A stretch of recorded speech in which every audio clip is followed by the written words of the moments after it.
Welcome, brainers. Windows often does these funny little things.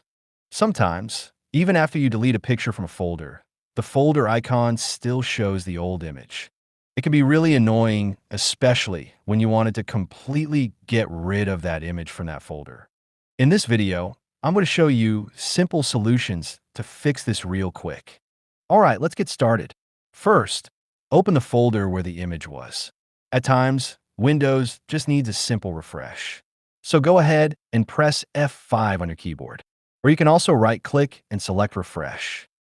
See if this fixes your issue. If not, let's try the next method.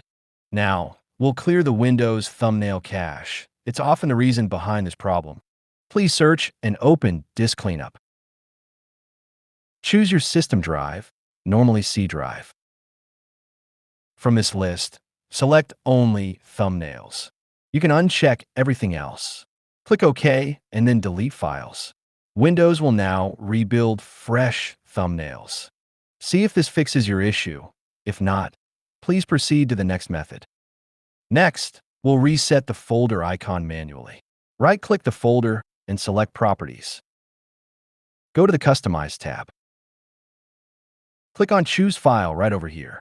Select the picture that you want to show as the folder icon. Press Apply to save changes. This forces Windows to drop the old icon and use the fresh one that you have set. And of course, if the old thumbnail is still stubborn, don't forget the universal solution for any PC issues. Just restart your PC. A simple reboot can solve many problems. I hope you found this helpful.